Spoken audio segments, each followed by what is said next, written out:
So, what one feared the most turned out to be true.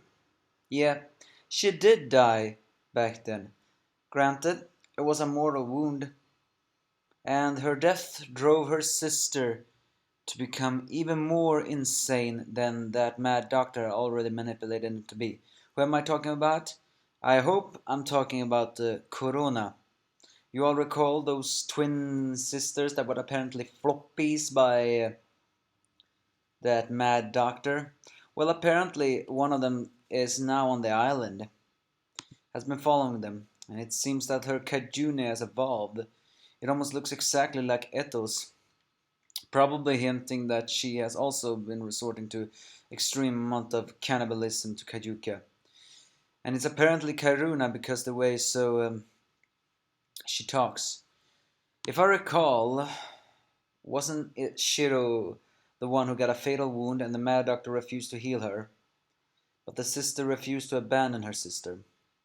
So, if she died, it's very likely that Corona, the other sister, couldn't bear the loss of her sister, and so maybe developed a split personality, or more like in denial. Or maybe she knows she's dead, it's just that she talks to herself because she thinks her sister is there. And she eats somewhat of the dead body, mentioning her sister Shiro many times. Elsewhere, we're switching to one of the more likable ghouls of Aogiri Tree, Miza, who we have heard some rumors about, but not in the main story. Apparently, a woman who was pretty short, 30 years old, somewhat, had lots of.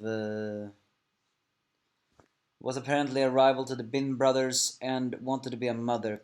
She's thinking back on the time she met Naki and how she at the beginning, be, didn't like him because he was so stupid and muscle bound. Who can blame her? Naki is all muscles and no brains because he's not educated. But it turned out in the end she actually fell for him, not because of not because of his stupidity or anything else there. No, because despite all his faults, he genuinely loved all of his troop members, and every single one that sacrificed themselves to save him, he remembers and he prayed to them, or like crying for them every day. And his followers revealed that the reason they follow him is because they believe as ghouls they are not meant to live very long. So, so following a guy like that, the one who will remember us forever and ever, is not so bad. So yeah, that's in a way emotional, even for strange ghouls like them. It is true, ghouls are not meant to live longer, at least not in the eyes of CCG. So, but in the end, Misa is attacked by one of the goons of Susaya, apparently called Abara.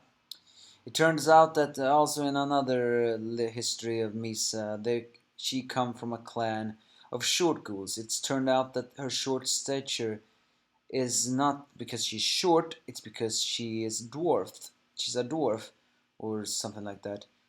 Her family are her family, the Risa family, I think they were called. Well, what were they called now again? I know the Misa's Blades, maybe they were called. They were a group of dwarf ghouls that lived undergrounds. Huh.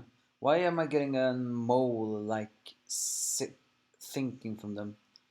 Either way, they interbreeded a lot, and that's why they got small bodies but extremely strong Bigayukayunes. Misa's became the leader of that clan when she was just 18 because the elders died. And she proved to them that the Misa blades were not just short, they actually had some strength. And she tries to plant a Kagune with almost the shape of a, in my book, giant claw. But alas, Ibarra turned out to be just a big monster and pierces through Misa, therefore killing her. But unknown to him, or at least not yet, he decides someone approaches him. And as he turns around, we see Corona covered her face and with but it's clear that she has a really disturbing face, saying you are one of Susuya's grunts. And we recall it was Susaya who did the mortal wound on Shiro, so maybe she's here to kill Susaya. Susaya's gonna die? I hope so. And then we're switching to Uryu and his team, who's following the scent of, well, I guess mold and disgusting and anything else, until they find a cave where Torso last time was Hage Mitsuki. And he sees a body that is covered with a sheet. As he approaches it, he asks the other guys to stand back. He pulls out the sheet, revealing it to be a headless body.